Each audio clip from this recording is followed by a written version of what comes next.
Well, welcome everybody to the Digital History Seminar. There's an attendance sheet being passed around. If you could sign that and put your email address in, that would be much appreciated.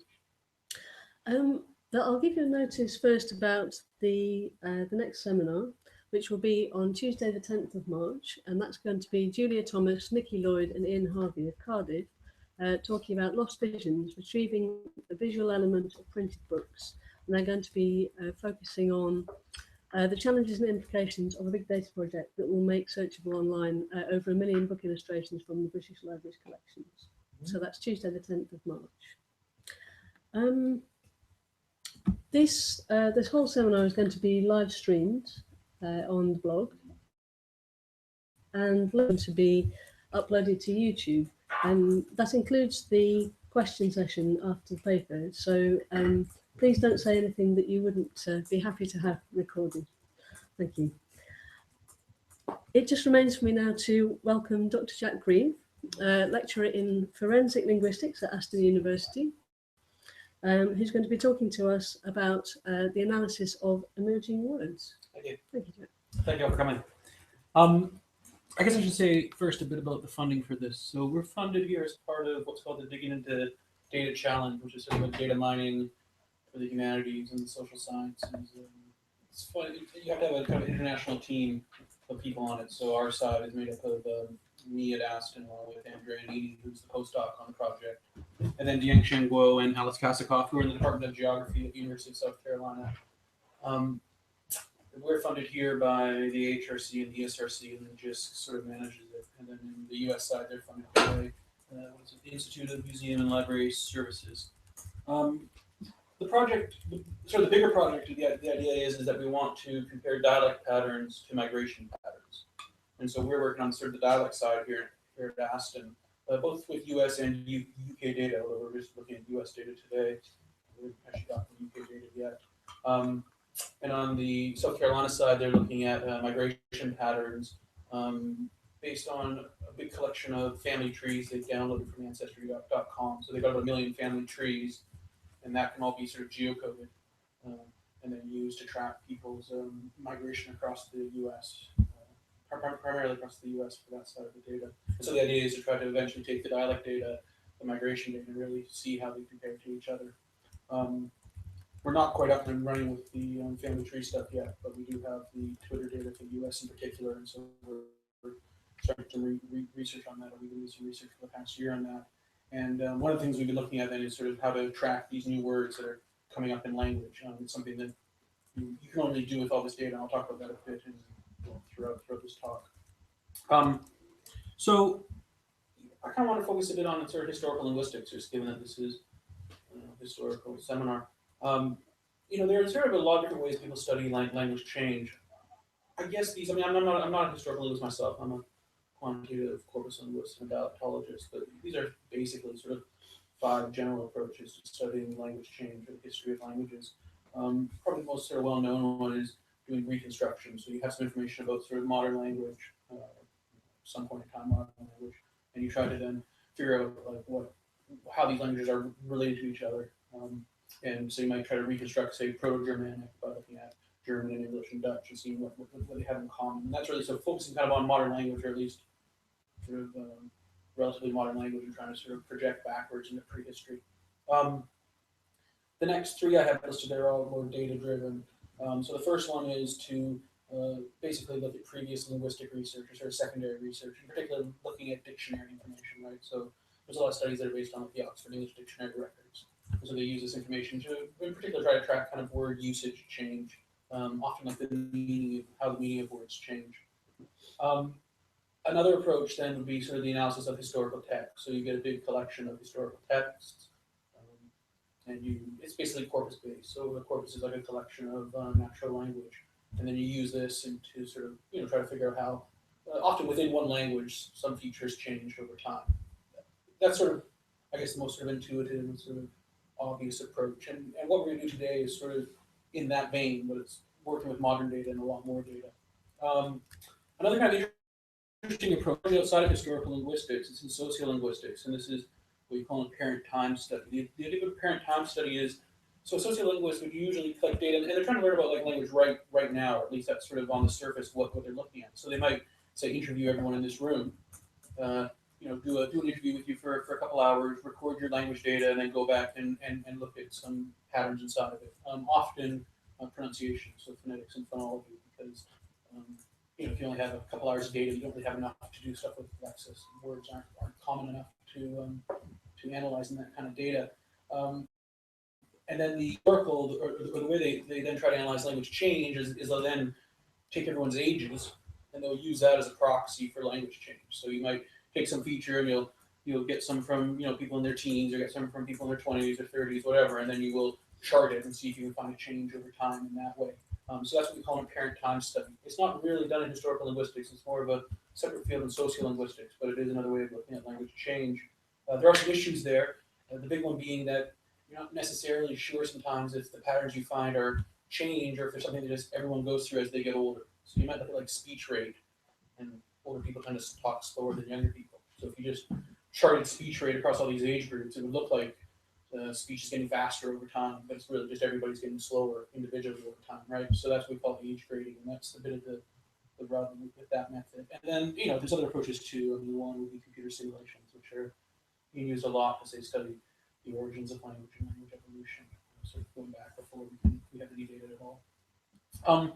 So this is what I'm going to kind of situate our research in, and I'm thinking I'm going to kind of argue that's a bit different than any of these. It's probably closest to the corpus-based. I mean, it is a corpus-based approach, so we're going to analyze historical texts, but we're not analyzing texts that go back to the 1600s. We're analyzing texts that go back to last year. So we're on a really small time scale, and that's sort of the approach we're taking. So the big problem you get when you want to try to analyze how words change, as opposed to say how grammar changes and how sounds change. I mean, each of those have their own sort of difficulties, but the problem with analyzing lexical change, so change in the vocabulary, is that most words are really rare. So we don't.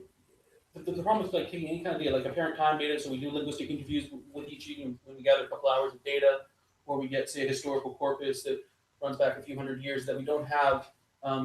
We don't really have enough data there to analyze word frequencies and to look at most words. We look at some really common words, prepositions and articles and stuff. When it comes to looking at rare words, it becomes really problematic. So there has been a lot of research on lexical change in historical linguistics, based primarily on historical corpora and on dictionary data. But there's a lot of gaps there. It's primarily a problem with the data. And one of the things we don't know about is how new words emerge in a language. So right when a new word comes up, how does it sort of bubble up and sort of how does it spread out? So that's what we're going to look at today. Like I said, the main problem here is that words are really rare events. Most words are incredibly rare, and I have a little graphic here to show you in a second. And this means that in order to study rare words, or any kind of, almost all words except the most common, you need really large corpora. So corpora that are much larger than what we mostly work with at this point. So like I said, that's why most research on lexical variation and change, and not even necessarily change, just variation in modern times, let's say, it just tends to be based on looking at these really high frequency words. In dialectology, you might do surveys to get some data on less frequent forms, but in general, most historical research has really been limited to looking at these high frequency forms. This is a graphic here to kind of demonstrate what we're talking about. It's working on the corpus that I'm going to introduce in a second. It's a big corpus, so it's multi-billion word corpus. And what we have here on this graph is, these are the first 100 words in the corpus, the first 100 most frequent words. So the most frequent word in this corpus is I. And you can see it here being about, what would it be, about 45,000 times per million words. This isn't usually what's the most frequent word in an English corpus. It's usually this is Twitter data, and so I is really high. But this is the kind of pattern you'll always find. It's positive for word frequency distribution. The basic idea is that you very quickly drop off. So I, is very common, but the next most common word is the, much less common. And quite quickly, this is just the first 100 words in the data set. You're down to very very infrequent words. I'm just going to kind of blow up this thing here. So now it's up to 1,000 words. So these are the 1,000 most common words in our corpus, and what we can see is that all about, except maybe about 100 of them or so, are really very uncommon. And if we take it out here to 67,000 words, you can see that most of these words just don't really occur at all. In particular, out of the 67,000 most common words, and you'll see why I picked 67,000 in a second,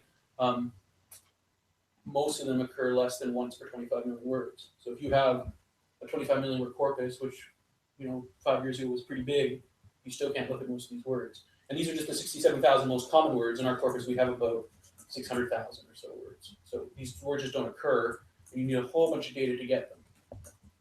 So this is the basic problem you're always running up against if you want to study variation and change in vocabulary. Unless you really want to look at some of these really most common words, it's hard to get the data.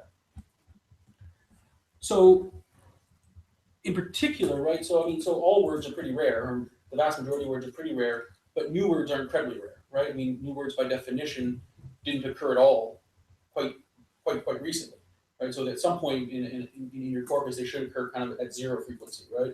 And so these words are incredibly rare, which means we have to have even larger corpus to analyze new words. And then on top of that, if we want to see how new words change over time, or how they change over space, or how they spread out, and if you want to do both of those at the same time, you don't just need one big corpus, you need one big corpus for every time point, for every region, right? And so you require a whole bunch of data to do this, and this just hasn't been possible until quite recently. It is now possible, though, to start to do this, and that's basically because of all this social media data that's online.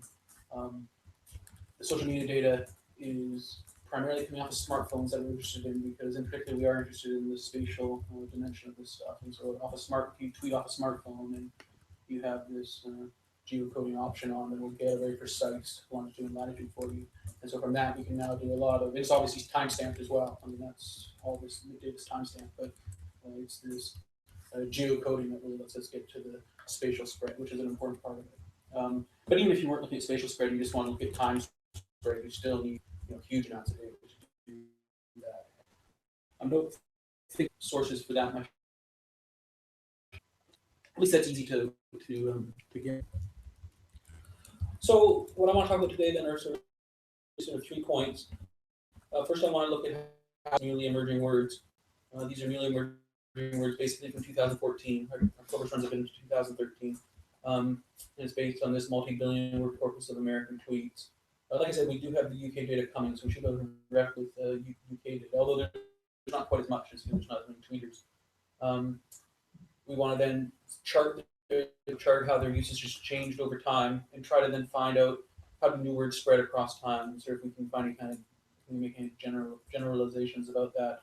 And then we also want to map their geographical diffusion, so see how the word starts at one location, how does it spread out from there, and in particular what we're kind of interested in eventually. I mean, we aren't there yet, but trying to find sort of common patterns of how words spread. So those are the 3 things we're going to tackle today. I'm going to kind of tackle these first 2 together, and then we'll move on to the geographical stuff. So quickly about the corpus. So a corpus is, like I said, just a large collection of natural language data, usually digitized. It makes it a lot easier to analyze it. If you have a billion words, it has to be digitized. You don't get very far with it. So since 2013, we actually have data running back to January 2013, although we have sort of a split in our data where the format changed, and we haven't sort of reconciled those 2 sides yet. So we're just going to look at the sort of end of 2013, begin all 2014 data, most of 2014 data here. The team at the University of South Carolina, who are spatial data miners, have been grabbing pretty much every geocoded tweet from the US and the UK off of Twitter using the Twitter API. And so Twitter, makes an internal API that you can use to get this data, and they encourage you collecting it for research. They make it fairly easy. I mean, it does take some technical skill, but it's not too challenging. You don't have to say, go on to Twitter and scrape it yourself. They're doing this for you. Basically, what we do is we check when a tweet comes off, if it's geocoded, so if it has a longitude and latitude associated with it. If it is, we check if it basically falls within a rectangle that surrounds the United States and the UK. So we're just basically checking everyone. If it's roughly in the UK or the US, so if we get stuff that's in Canada and Mexico too, we keep it. Twitter's great for this because 1, there's a load of data there. 2, it's really quite informal, which is what we want, right? We want the more informal, the better. I mean, what we really would like, right, is some kind of spoken corpus here, but we're still not there, right? We're not going to do that. you can build spoken corpora, but they're not going to be multi-billion words, right? I don't think it's that long until we are there. But right now, this is sort of probably the best we can get. It's also very popular, right? So there's lots of different people using it. The corpus we have has 7 million different users in it. The one I'm looking at today, so that's a fairly substantial chunk of the American population. It's also youthful, right? So there's a lot of kids on it, teenagers on it, young adults on it, which I think makes it really good for tracking new words because presumably, although we don't really know this for sure, right? But presumably a lot of new words are starting with younger speakers. It's only based on the geocoded data. That's only about 2% of tweets get geocoded. So if you're tweeting from your computer, it's not geocoded. If you're tweeting from your smartphone and haven't turned on the geocoding option, it's not geocoded. So it's only about 2%, 2 to 3% in the US and the UK that are geocoded. But this still gives us huge amounts of data. I think it's an open question about sort of how representative then is that 2% of the other 98%. And probably, there's some issues there, but I don't think it's a major issue for us. I mean, we're still able to say something about how these new words are spreading based on these geocoded tweets. So what we're going to look at today is almost 9 billion words of data. This is, as far as I can tell, by far the biggest geolinguistic study that's ever been done. One of the biggest linguistic studies that's ever been done. I mean, you do get people working with like the Google Books corpus. That is more data there. But this is a fairly a pretty uniquely large corpus. It's really rich, right? And we have like a lot of data on this, and obviously we have a lot more kind of access to what's going on with Google Books. At least how I could use it, how you could use it. This is basically every geocoded tweet from the US from October 2013 until November 2014. So it's about 13 months of data. Like I said, we actually have the data running back to January 2013, but there's a switch in our formatting in October, and so we haven't sort of. In fact, if you're interested in the older data, I have a presentation up on my site. You can look at it. It's there. I've done the same sort of study with this new data. At some point, we'll be able to kind of reconcile these, but basically, there's some issues with the foreign language data in the 2013 data, and so we get kind of like if you measure the frequency of you'd see a big jump at 2013 because we lose all the foreign language data. So there's not that much of those in the foreign language data, of course, right? It's almost from a billion tweeters, 980 million. Sorry, it's almost a billion tweets, 980 million tweets from 7 million distinct users. I mean, some of those users probably have multiple accounts, but there's a huge number of distinct users here. And like I said, everyone is geocoded with the precise longitude and latitude of the user when they post it on their smartphone. We use that information just basically right now to get the county that the tweet is in. I'll show you how kind of detailed this is. So here's this post. This is actually from the 2013 data. So we get this digital longitude and latitude. It says just posted a photo at the Baha'i House of Worship. So you can see it's sort of in near Chicago there. Sorry, we can zoom in on it. We can see it's actually in Evanston. We can keep zooming, and we can see there's the Baha'i House of Worship, and there the person is. I actually think this is probably a little bit off. The person seems to be over here. We actually can take a look at the picture they took, but you can see it's quite close. So it's good enough here to really get those counties. And we could also go down another level and get like say census tracts. In fact, we're just working on something right now where we're looking at New York City, and we can go in and get every person's census. We instead of breaking this down by counties, we can break it down by census tracts. So there's hundreds of census tracts inside of New York City, so we get these really detailed maps, at least in places where there's a lot of tweeters. So this is sort of what the corpus looks like. We have a username for everyone, which we can use to sort of track people back, but we don't publish those and don't really do much with those either. We have a FIPS code here, so we've taken the longitude and latitude and changed it into a FIPS code. That's basically a numerical code for every county in the U.S. So every county is associated with a unique code. There's about 3,000 or so counties in the U.S. We then have a timestamp, and then we have the message, the tweet. And most of these tweets are highly informal, like all of these ones are, right? Short, informal.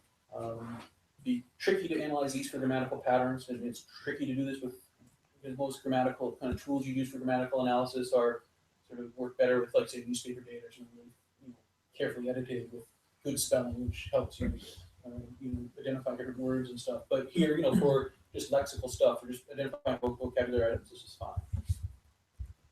Okay, just to sort of show you kind of how this works, right? So here is graveyard versus cemetery. So this is South Carolina here. These are the counties. States are a bit darker. So here's North Carolina. Here's Georgia. Okay, and every one of these dots represents a usage of the word graveyard in red, cemetery in blue. And so what we can do is basically tap these up inside of each of these counties, and then figure out what proportion are using cemetery graveyard. Here it is, sort of aggregated. So you can see on average, it's 25%. So on average, most people are using the term graveyard, but you can see that we can split it. This is the median value and show that these areas in blue tend to use relatively more cemeteries. Areas in red use relatively more graveyards. Okay, so that's basically how what we can do with this data. And it is important that we sort of have some way of binning these points together, and so counties make sense. This way, then we can make a comparison between two forms. And what we're going to be doing today is mostly taking a word like a new word, and we're going to figure out relatively how frequent it is by dividing the frequency of that word out of all the tweets from a particular county by the total number of words in that county. So we can kind of say like what percentage of the total words in that county is this particular word we're interested in. But I'll give more information on that in a second. We can also then map this across the entire United States. So here it is, cemetery, graveyard, graveyard versus cemetery across the U.S. You can see some kind of clusters here for graveyard, cemetery. We can also smooth this out if we want. So here's a smooth version of this map. Anyways, this is really what we're going to do today, but I just want to sort of show kind of how the data works and how we're working with it. The areas here in white are areas that we don't have occurrences of either cemetery or graveyard. And so you can even see with billions of words, it's not like we have enough for every single county, but this is still a really good resolution. There's nothing really historical about this. This is just sort of synchronic modern dialect study. But this is sort of the other part of the project that we're working on. Okay, so the main point of today's talk then is to try to find these emerging words and then to try to map them across time and across space. So we kind of do this two-step process to find these emerging words. What we first do is try to find words that are showing a big rise in usage. Okay, but these aren't necessarily new words. These might be old words that just shot up in usage. And in fact, arguably some of these new words are kind of old words anyway.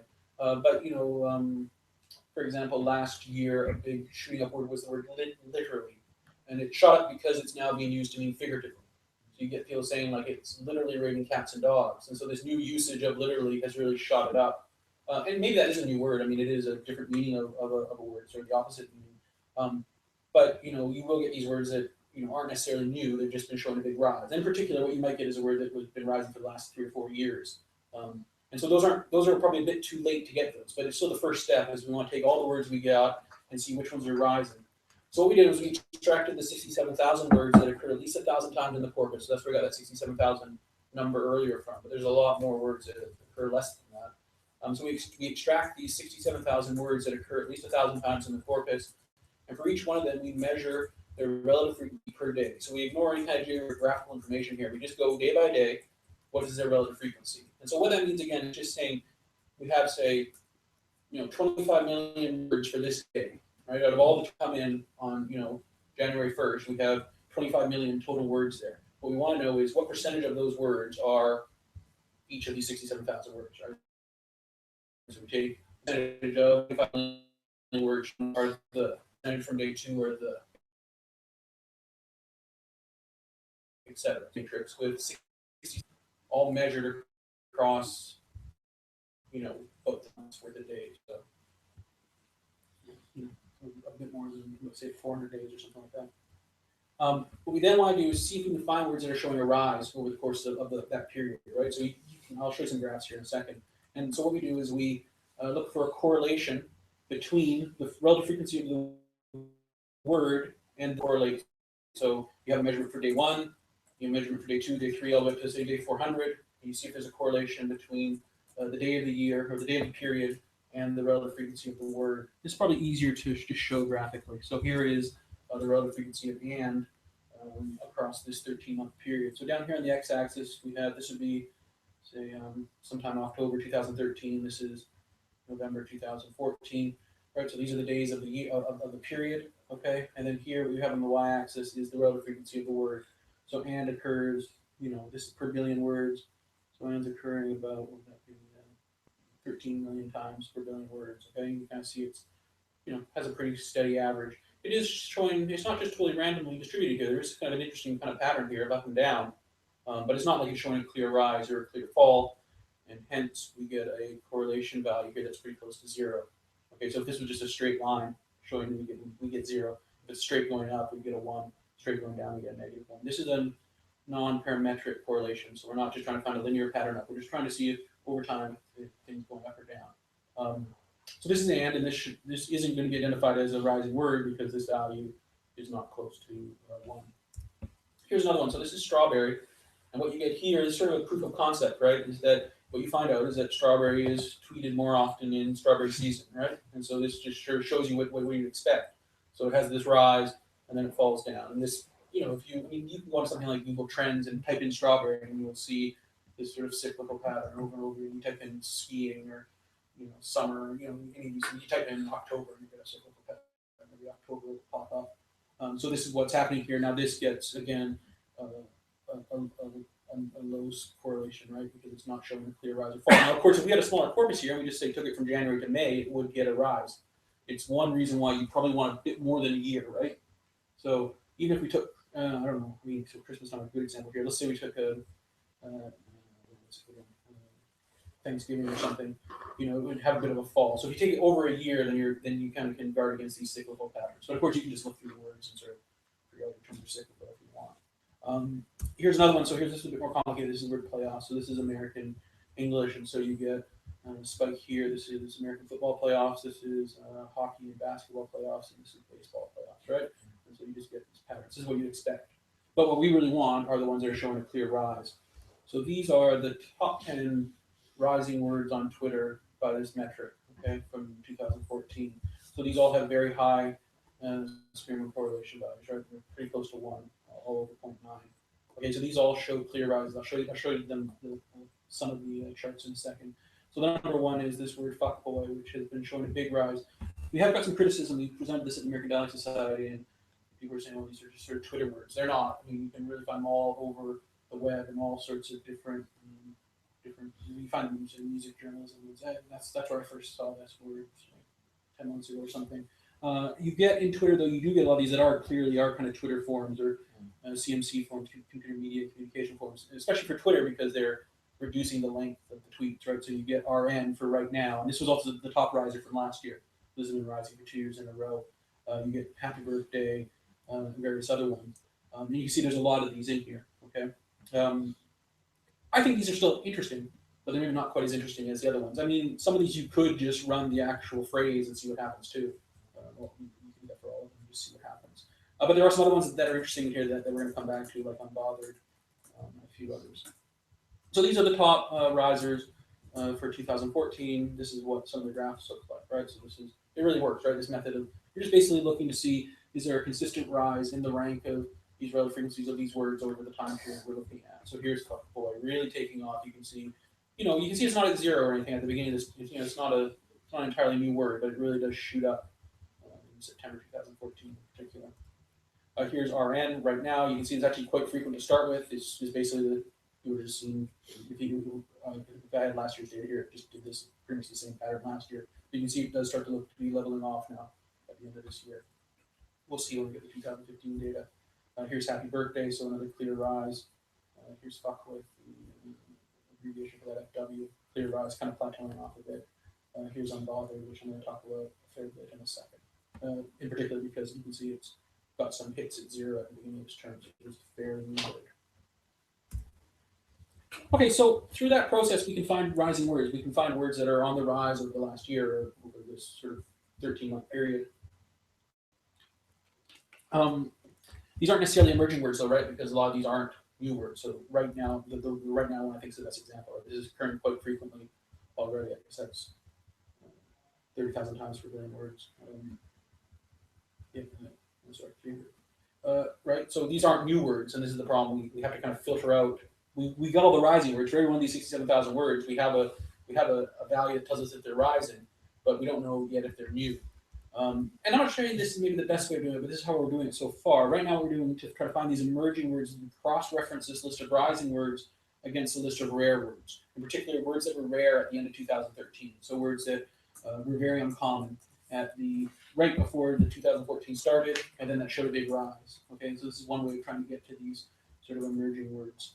We can maybe do something a bit more complicated here, and maybe get a bit more back, but this does seem to work basically. I like to visualize this too. So what we have here is this sort of similar to the last graph, to the zip curve graph we showed. So over here we have the relative frequency of these words in the fourth quarter of 2013. So their average relative frequency in October, November, December 2013. You can see here's I at the top again. Here's 2 and the U. Okay, so basically that same pattern we saw before.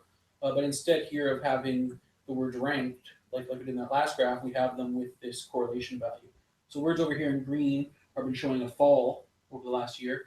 Words over here in blue on the far right side are showing a rise in 2013. Okay, words that are 0 are basically showing something pretty flat, like here's and, which we looked at, right? So it's right in the middle. Okay, so one thing we can see here is something kind of interesting, that even though I is the most common word in Twitter by a long shot, it's much higher on the y-axis there. It's also pretty far over to the left, meaning that it's becoming less common over the year in Twitter. So I is falling over the course of the year. So are some other related words like me and my, it, another pronoun there too. You also get used sort of on the downfall a little bit. You get some verbs as well, like contracted am and the word be. On the other side, words that are rising are words like the, and then also so articles, but then also all these prepositions like from, in, of, on. But anyway, so a lot of these prepositions. And I do think what we see here, I mean, it's not the point of today's talk, but there is a sort of style change in Twitter. And what kind of at least some linguists would be able to spot here is that a lot of these words are associated with more kind of informal language. So lots of pronouns, lots of verbs is an informal feature of language. If you take a look at conversation, it tends to be really high with verbs and pronoun usage. Take a look at like academic writing or newspaper writing, tends to be really high with prepositions and article usage. The reason why is because academic writing and newspaper writing tends to be really dense, so they have really complicated noun phrases in particular. That's how we pack lots of information into academic writing, into newspaper writing. It takes some time to do that. You have to be able to edit your writing to be able to really do that if you're talking quickly on the fly. It's a lot harder to pack really complicated noun phrases, and you tend to then use more pronouns and verbs. And so what this looks like overall is that tweets are becoming a bit more formal over time. My guess is it probably has a lot to do with, say, people like us tweeting. So I mean, more and more kind of sort of academics and older people, et cetera, taking up tweets, and then our tweets are naturally a bit more formal, whereas kids' tweets tend to be much less formal. I think they're probably the earlier adopters of this. Anyways, the point really, though, is that what we're interested in are these words right down here in this bottom right-hand corner, right? These are words that are very rare that are showing big increases, okay? So this is 67,000 words, and so, of course, you only see about 40 up here at the top, so most of these 67,000 words are incredibly uncommon, right? So what we can do then is start to kind of zoom in. So I'm going to sort of blow up this y-axis and just sort of zoom in here to like the top, to show you. Okay, so here we go. We're kind of zooming in, and we're seeing sort of this big cloud of words at the bottom. This is where most English words are, right? Most English words are very uncommon, like we already said. You'll see it kind of peaks here in the middle, so most aren't really rising or falling. But again, what we're really interested in is just this bottom right-hand corner here. So there's right now, for example, popping up there. You see it more clearly here. Here's right now. Here's because. Okay, a bunch of these sort of abbreviated forms. Over here, you have some interesting ones. Like one thing that's really been falling over the last year in Twitter are all of these laughing words. So ha ha ha, LOL. All these are on the floor. There's another ha ha ha. Okay. I mean, in fact, if you take a look at the top 10 falling words, they're almost all ha ha ha or variants of he, ha ha, or different spellings of that. So we can keep zooming in here. You can see there's just a massive amount of words, which are all very uncommon, right? We're now occurring, the majority is less than 30,000 times per billion words, which is very infrequent, right? Given that, say, like most corpora are, a big corpus is 100 million words, right? Like the British National Corpus, which probably the gold standard, is 100 million words. So there's not a lot of data there to look at most of these words, which is the point I was making earlier. And so we just keep zooming in, and we can now start shifting over here to the words that are rising, right? So these words in green are falling, and obviously there's not too many words in this little spot because these are falling words that are also infrequent. You can't really read both of them. But what we're interested in is just this little corner here. So we can kind of just zoom in on them. Okay. And these are the very kind of edge of language, right? These are words that are incredibly uncommon but have showed huge rises over the last year. And so these are the kind of words that we're interested in. These are just sort of, you said, this sort of big cloud, this lexical cloud of language. These are things that are right on the edge of it. These are sort of popping up on the edge of language. A lot of these words are proper nouns, right? Or people's names. Here's this one here, Anderson. This is just the name of some small clothing company that just really started tweeting a lot over the course of the year. And it's just, over this time period happened to be really advertising their company a lot, and they're popped up. So we're not really interested in these particularly. We also get some ones in here that are like apps, for example. We're not interested in those. And depending again on how you take this, you get different stuff. But we are interested in some of these words are things that are, genuine words or genuine phrases. Some of them, like this one here, get me fucked up, GMFU. And these are the ones that we're interested in. These are emerging words in English over the last year. So here then are the top 10 emerging words on Twitter. These are basically words with the highest correlation there over time, and that I think that have a frequency of under 500. I think is how these words are going to cut off. Well, there's fuckboys, which makes it so somewhere right around there. I think 500. I mean, that's sort of an arbitrary split. We could fool around with it a bit, but these would always be in there. These are at the top of that list, no matter what. So then number one is unbothered, which we saw earlier. That was also one of the top risers. GMFU was also on the top risers. These other ones weren't. I mean, we have the plural form of fuckboy. That is still there. But fuckboy, the singular form was a little bit too common, so it just got cut off here. But, basically, these are your top words. I'm going to talk about each of these in a little bit of detail, but these are the kind of main risers. So we get unbothered, which, basically means not bothered. And it's not even a particularly new word. I haven't shown you, but it seems to mean something a little bit different than just not bothered. It means something like kind of happily oblivious or something like that, or purposely oblivious. We have this GMFU abbreviation, but you'll see there's less abbreviations here in particular. We have joggers for jogging pants or sweatpants. We have plural of a fuckboy. We have wrecked, which is this spelling of the word wrecked, but it means sort of as in drunk, basically. Or at least that's sort of the more common meaning of it. This TFW is one, we haven't actually looked at that field when, and you notice what we haven't done here is run sequences of 2 words, right? All we have here are individual words, right? Things that are split on either side by a space, basically. So you can think there's a whole bunch of phrases we could be running too, but this then becomes very computationally tricky, right? I mean, as we take every pair of words, it really blows up the amount of computation we have to do. We have things like Xans for Xanax. I mean, this is sort of a proper noun, but I don't think it is. I mean, this isn't meaning exactly Xanax, as in it has to be Xanax, just some kind of benzodiazepine pill. Bayless, so bay was a big word the year before, and it means sort of your significant other, basically. So that's now a bit too common to make our list. That actually made our list last year, bayless, this form, so to be without a significant other, be single, basically, is there. Boolean, this is one, a lot of these are kind of maybe a bit less interesting because there's things that we kind of figure out already, but Boolean's a good one because it's one you probably couldn't figure out on its own. It means basically to hang out, especially with a group of young men hanging out. So it comes from cooling and boys cooling together makes Boolean. Lort as an exclamation, that spelling, and then that sort of that pronunciation. Selfie as an alternative spelling of selfie. Slays, which I was surprised by because to me, I've sort of known this meaning of slays. It's often used in he slayed that guitar solo was by far the most common way that slays gets used. But that really showed up in the last year. Famo for family and friends. Some of this alternative spelling for fuckboy. One that's made a lot of news over the last year is this on fleek, which means on point. It's usually referring to eyebrows, so like very well plucked eyebrows are on fleek. To fave something. This gains one I like. It means your earnings, basically. Brew for bro. I'm not sure if I pronounced that right. Am I right? This sort of contracted form of am I right? This one also showed a big jump up really quite late in your notifs for notifications online. So you see we get quite a bunch of different types of words here.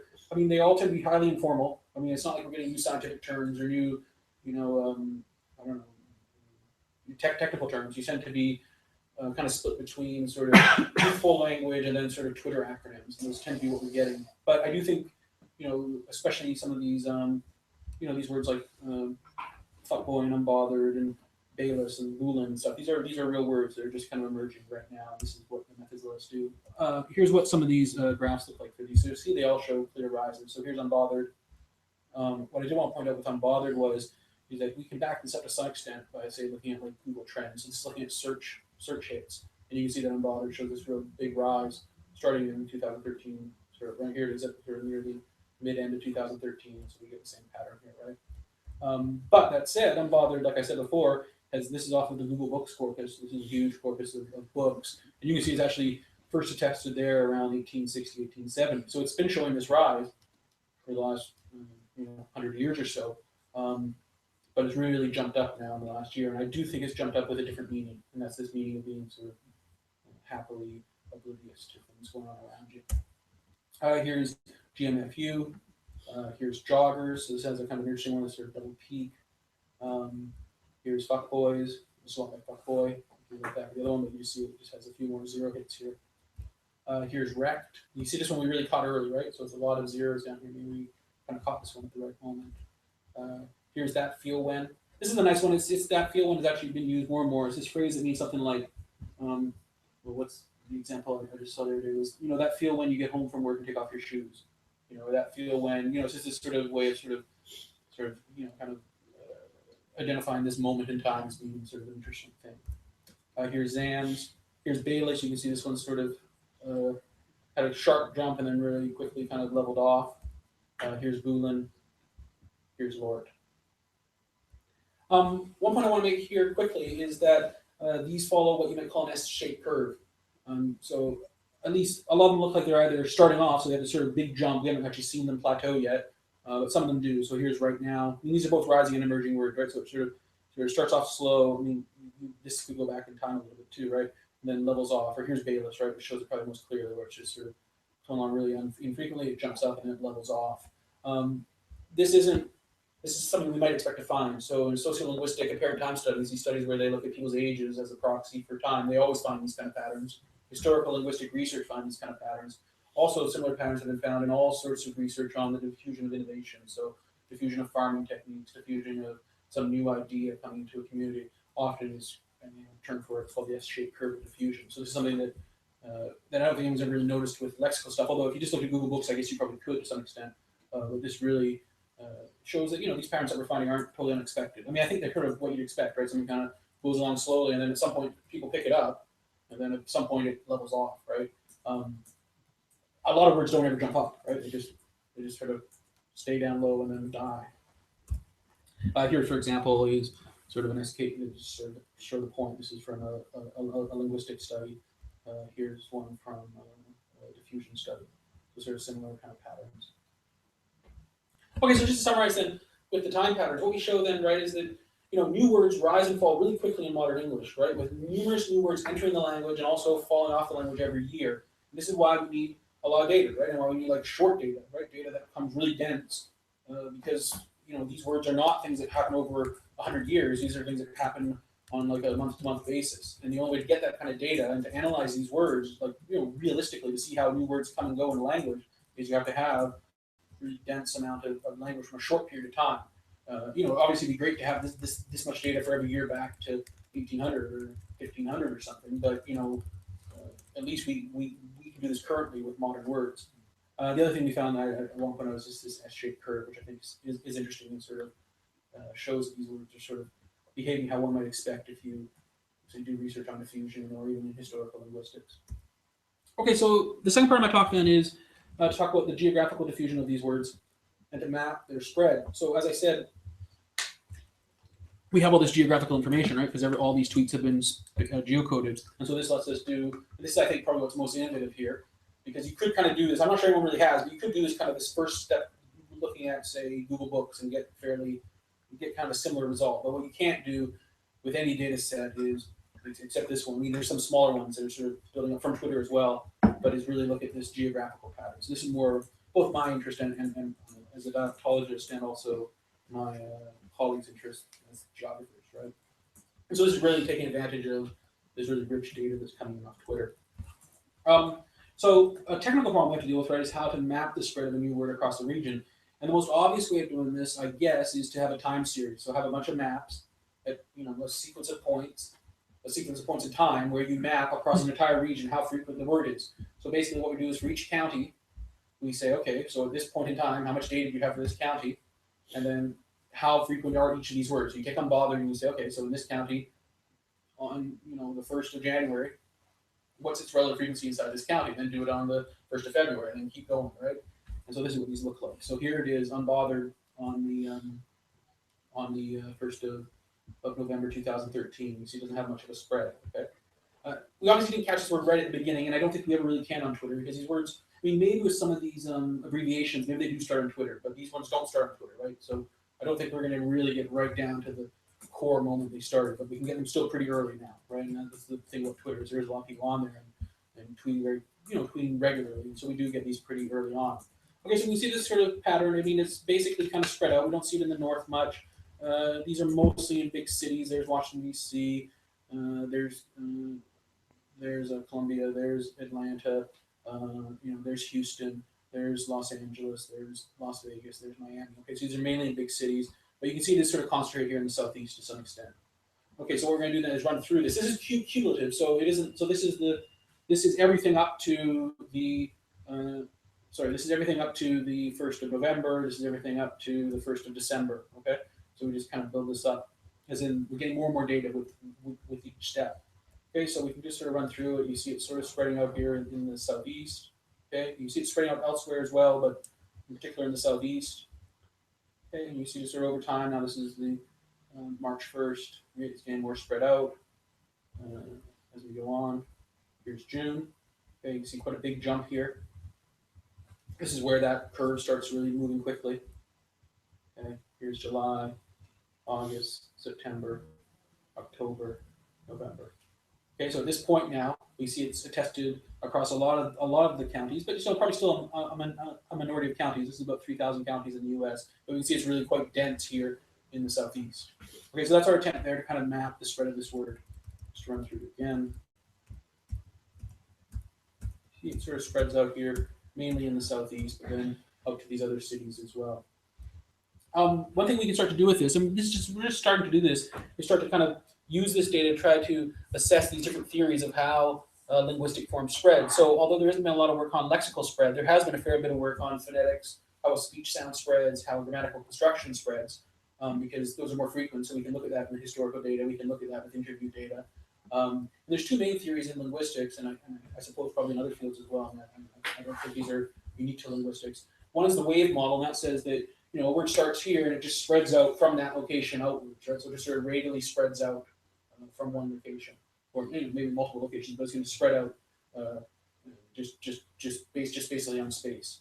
The gravity model is sort of the alternative, and that says that distance matters, but what also matters is population size. And so it's going to jump from one urban center to the next closest urban center, and do that, and then gradually fill in the more rural areas in between based on population size. Okay. And so what I'd like to do then is sort of try to assess this by, I think it's a bit hard with that huge map because there's so many different things going on, and obviously don't get it. We obviously didn't get it right at the very beginning. And like I said, I don't think we really will with Twitter unless it's really a Twitter term. But we can zoom in, say, on one state where we know it becomes pretty common, like Georgia in the south, and then see if we can kind of assess whether the wave or gravity model matches better.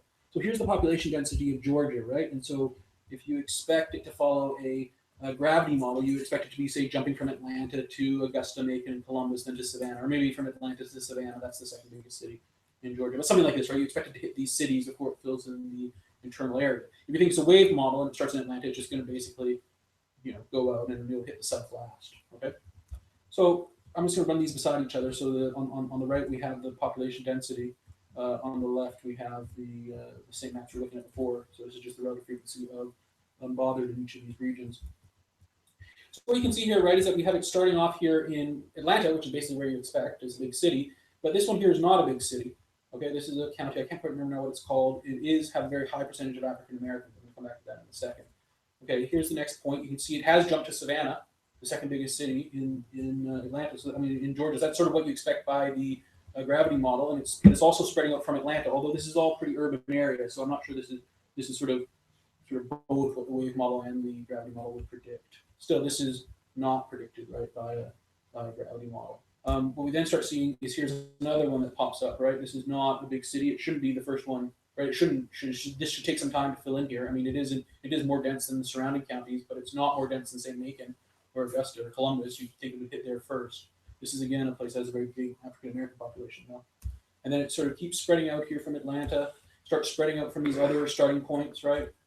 Okay. It takes a while, though, for us to really get to Macon and Augusta, these next two big cities in Columbus.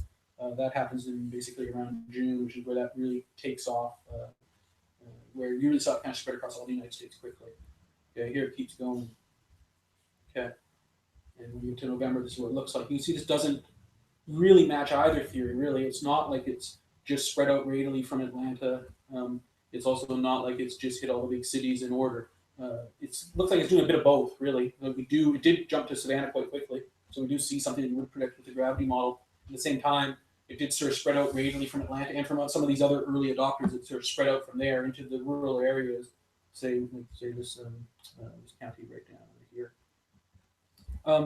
So I think what we see then is more complicated than either the wave or the gravity model would predict. It's sort of some kind of interaction between the two, but there's also some other stuff going on there as well. And I think that's sort of what you'd guess if you were kind of agnostic what was going in, is that both of those theories would be too simple, and they probably both have some truth to them, but there's something else going on there too. In particular, what's really, I think, going on here is African American. This is an African American term, it looks like. That's why part of the reason why it's really spreading in the South is where most African Americans live. Here's a map of where African Americans are in Georgia. So you see up in the north, this is the truth across the South. Is up in sort of in the upper South, you have fewer African Americans, and this is what kind of part of what's called the Black Belt of the U.S. And so you can see that we have there's these counties right here that are early adopters with really high African American populations, and so we put these beside each other. Here's the population density pattern. Okay, you can kind of see some similarities, but then here's the African American one. You can kind of see that this sort of African American arc here basically is picked up there too. So there's obviously at least three things here that are predicting. One is population density, one is space, and one is African American population too. So there's sort of demographic predictor in there as well. Something we'd like to explore in the future, right? Is how to model all these things at the same time. And sort of, what you'd like to do is you say, oh, here's a word starting in Georgia. We know what the curve looks like. So now, given those two information, let's model what we'd expect it to look like under the gravity model, what we expect it to look like under the wave model. And we can actually do a comparison of the two and see which model does a better job of predicting reality, and then also try to work in race and try to see kind of what's the best model we can come up with. Great.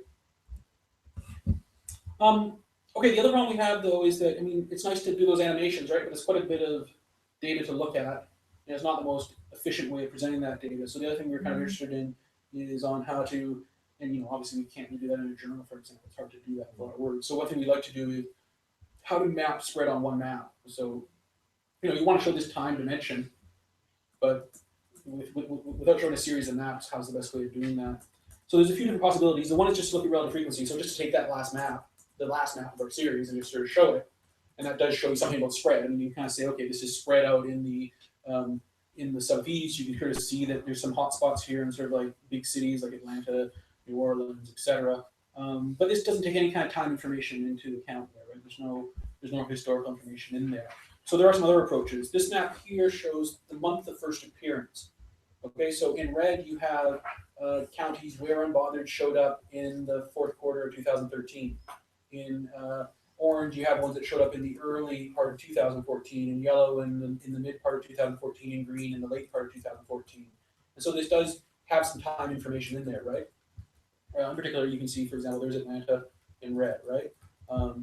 There's some problems with this map, and the problem with this map is that there's a different amount of data in each one of these counties. So cities in particular will have a lot more tweets. So we have a much better chance for Unbothered or any other word to pop up there, right? And so it's this is all kind of biased then by the amount of data we have for each county, which is basically highly correlated to the population density of each of these counties, right? Or actually just not only the population density, but just the total population of each of these counties.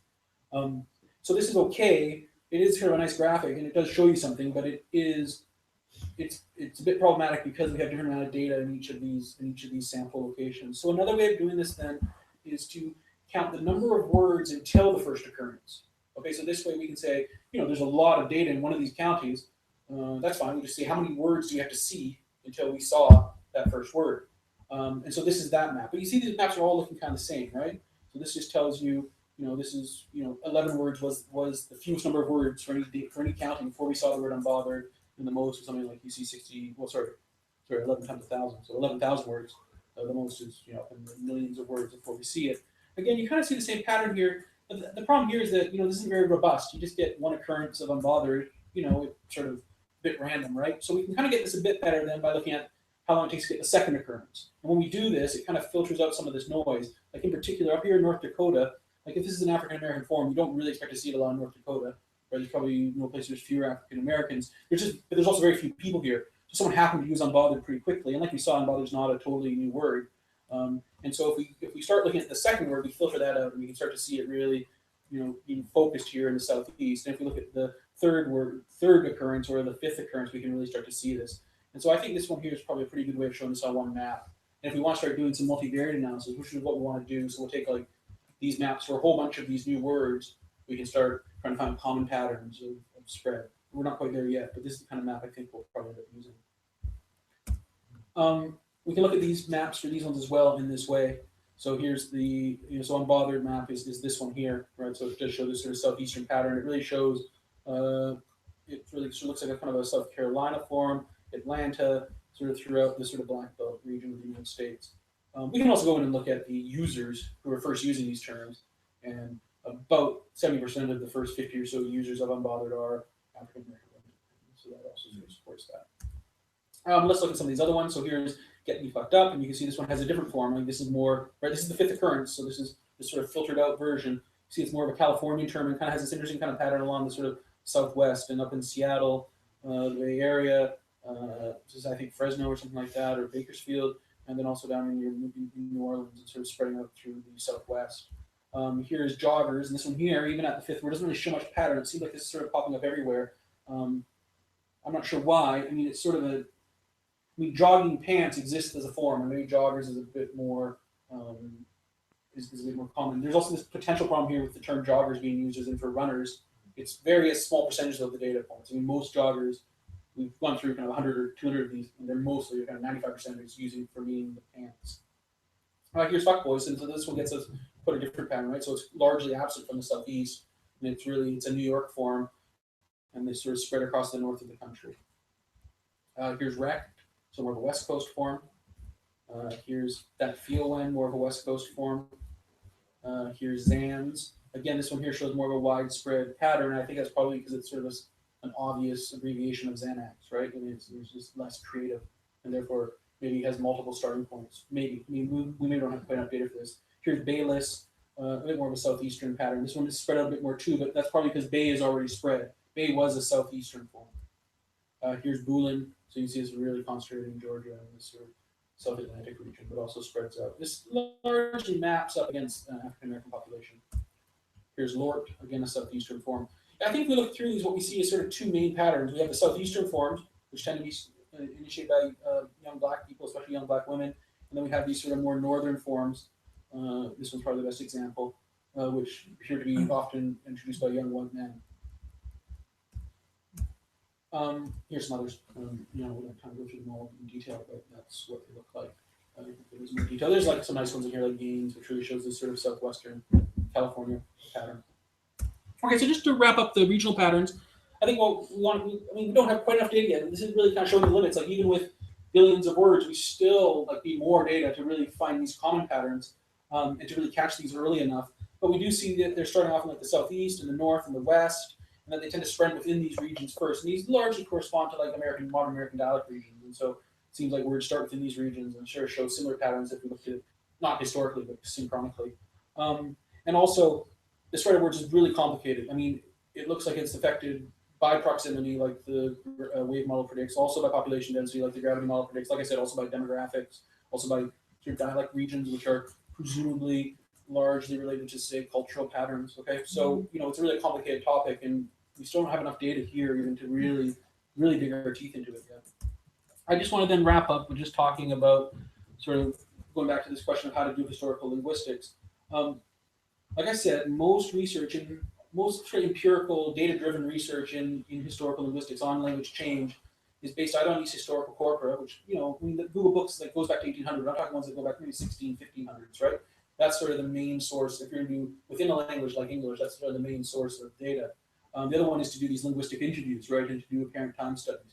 But then we're still talking about generations, right? Because we're talking, we get everyone in, you get a bunch of people, you got maybe 100 years or 80 years represented there. So both of these sources of data tend to provide pretty broad temporal scope, right? We're talking about at least kind of like 100 years, maybe 500 years. But on the other hand, they have very limited temporal resolution. They don't have much, they have 500 years of data, but it's not like they got it day by day, right? And they also very limited amounts of data. They don't have very much data for any of these points. And so there's a bit of a trade-off there. You get this kind of really broad picture, but you're very limited on what you can look at. And particularly when it comes to words, it's not a lot you can really look at carefully. And so this is something I just sort of came across the other day. I guess something from geology, the uniformitarian principle, and that is that that probably one of the best ways of understanding the past is to look at ongoing processes right now and look at them in detail because we're here and can see them happening and we can study them in more detail. And I brought it up because I was just reading Labov, who's sort of the main figure in sociolinguistics and really done a lot of work with apparent time studies to try to find historical patterns. And he cites this as a reason to look at apparent time data in place of historical data. Historical data has much broader scope than apparent time data. We're talking about 500-600 years, let's say, whereas apparent time is maybe 2-3 generations, so say 60-80 years. But the same kind of argument applies to say, let's look at really modern data and just look at contemporary corpora, where we have precise time information, it's just over a very short period of time, and use that to try to figure out what's going on historically. It's obviously not the whole picture, but it's a different approach to it, a different perspective, which I think is really valuable, right? That you can, if you want to learn if you want to see how new words emerge, you think that's important to the history of language. I think we'd all agree it is probably. You almost have to then look at really modern data, take advantage of all this big data, and really get into the details and really go into detail for kind of short periods of time. So that's sort of what I want to conclude with, is just that I think that with these new sources of sort of modern data, mined from online sources, especially from social media, which allows us to get these really unprecedentedly large, rich, and dense natural language corpora, that this is really kind of a new approach, a modern approach to historical linguistics, which will, doesn't let us answer all the questions, but lets us have a new perspective on things that we couldn't hope to look at before, and kind of have a more kind of comprehensive view of language change, especially in the lexicon. Although, I think grammatical in particular, we do a lot of work with here too. So although we lose a lot of historical scope, we do get a lot more detail, and I think that's really, really useful. And we can look at things like how new words emerge, which is something we couldn't really properly do 5 years ago. So, thank you.